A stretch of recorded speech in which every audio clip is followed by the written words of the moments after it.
Kisah Tha'labah bin Hatib, sahabat Nabi yang zakatnya ditolak oleh Allah Subhanahu wa Ta'ala. Allah Subhanahu wa Ta'ala mewajibkan umat Muslim untuk mengeluarkan zakat. Namun, ada saja yang mengingkari dan tidak menjalankan perintahnya, termasuk sahabat Rasulullah SAW yang bernama Tha'labah bin Hatib. Dikisahkan, sosok Tha'labah bin Hatib adalah orang yang taat beribadah.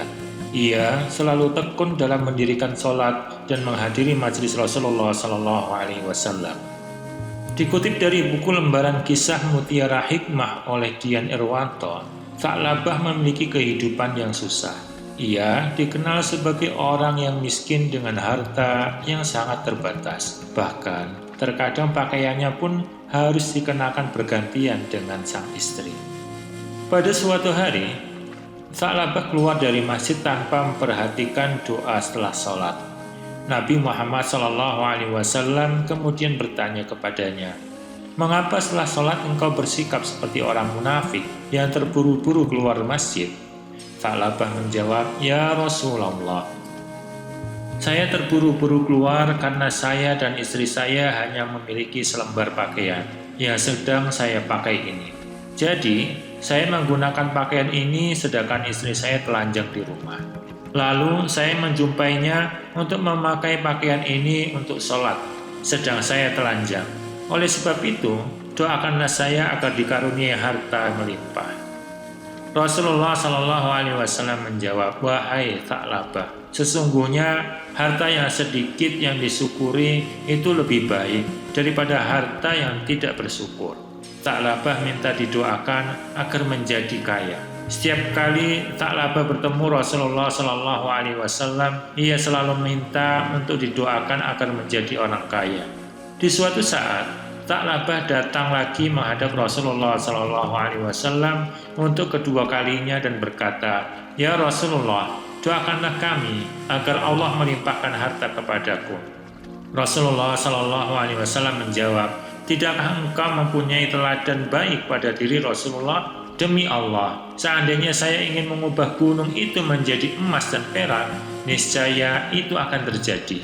Rasulullah SAW kemudian menolak mendoakan Tha'labah agar ia bisa mensyukuri atas rezeki yang dimilikinya. Hari berganti. Tha'labah kembali menemui Rasulullah SAW dan berkata, "Ya Rasulullah, doakanlah kami agar dikaruniai harta yang melimpah. Demi Zat yang telah mengutus engkau sebagai seorang nabi, maka karuniakanlah harta kepadaku. Pasti aku akan memberikan hak-hak kepada yang berhak." Kemudian Rasulullah SAW mendoakan Tha'labah agar diberi harta yang melimpah. Lalu beliau memberikan sepasang kambing yang pada akhirnya berkembang sangat pesat. Kambing ini diberkahi oleh Allah Subhanahu wa Ta'ala sehingga berbeda dengan kambing-kambing lainnya. Kambing ini layaknya ulat yang berkembang biak dengan cepat dan banyak dalam waktu singkat. Seluruh kota penuh dengan kambing Tha'labah. Dia pun kemudian pindah dari kota satu ke kota lainnya karena kambing-kambing yang terus berkembang biak. Tha'labah juga tinggal di desa agar memiliki cukup ruang untuk berternak kambing. Semakin hari semakin banyak kambing milik Tha'labah. Ia pun mulai sibuk dengan aktivitas barunya, sehingga sering melewatkan majelis, juga melewatkan sholat berjamaah. Lama-kelamaan, Tha'labah hanya datang ke masjid ketika sholat Jumat, hingga pada akhirnya ia benar-benar tidak datang ke masjid lagi untuk sholat. Tha'labah diminta untuk berzakat. Suatu hari, Rasulullah SAW teringat kepada Tha'labah. Beliau bertanya kepada para sahabatnya, "Apa yang dikerjakan Tha'labah?" Para sahabat menjawab, "Dia memelihara kambing yang banyaknya memenuhi desa, ya Rasulullah." Rasulullah SAW menjawab, "Celakalah Tha'labah." Kemudian Allah memerintahkan zakat. Maka Rasulullah SAW mengutus 2 orang untuk memungut harta zakat. 2 orang itu disambut baik oleh masyarakat yang memberikan harta zakatnya. Lalu mereka sampai kepada Tha'labah untuk meminta zakatnya. Akan tetapi Tha'labah tidak bersedia memberikan zakat dan malah menghina. Tha'labah berkata, "Ini tidak lain adalah upeti. Kalian pulanglah agar saya bisa mempertimbangkan lagi. Ketika mereka berdua pulang kepada Rasulullah SAW, sebelum mereka berdua bercerita, Rasulullah SAW bersabda, celakalah Tha'labah. Kemudian Allah Subhanahu wa Ta'ala menurunkan wahyu yang dijelaskan dalam Al-Quran surat At-Taubah ayat 75-76. A'udzubillahi minasyaitonirrajim. Wa minhum man 'ahadallaha lain atana min fadli lanasaddaqanna wa lanakunanna minas shalihin falamma atahum min fadli bakhilu bi wa tawallaw wa hum mu'ridun. Yang artinya, dan di antara mereka ada orang yang telah berikrar kepada Allah Subhanahu wa Ta'ala, sesungguhnya jika Allah memberikan sebahagian karunia-Nya kepada kami, pastilah kami akan bersedekah dan pastilah kami termasuk orang-orang yang soleh. Maka setelah Allah Subhanahu wa Ta'ala memberikan kepada mereka sebahagian dari karunia-Nya, mereka kikir dengan karunia itu dan berpaling, dan mereka memanglah orang-orang yang selalu membelakangi kebenaran. Zakat Tha'labah ditolak Allah Subhanahu wa Ta'ala.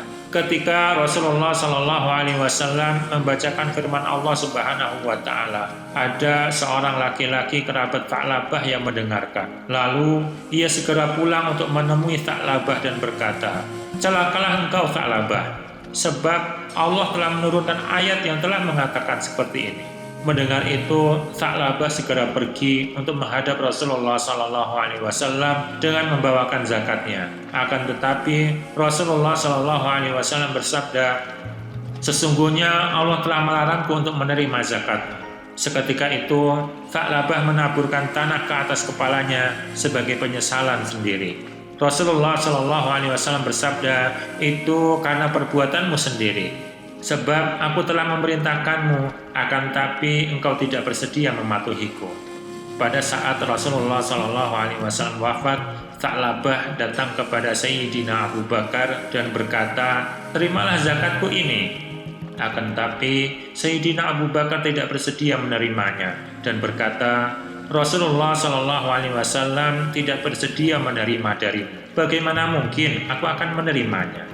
Pada masa Khalifah Sayyidina Umar, Tha'labah datang untuk membawa zakatnya dan berkata, terimalah zakatku ini. Sayyidina Umar menjawab, beliau berdua, yaitu Rasulullah SAW dan Sayyidina Abu Bakar radhiyallahu an, tidak bersedia menerimanya darimu. Bagaimana mungkin aku bisa menerimanya? Kemudian di masa pemerintahan Khilafah Sayyidina Utsman, dia datang untuk memberikan zakat dan berkata, terimalah zakatku ini.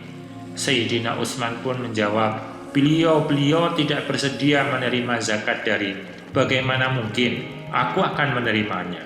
Beliau pun menolaknya.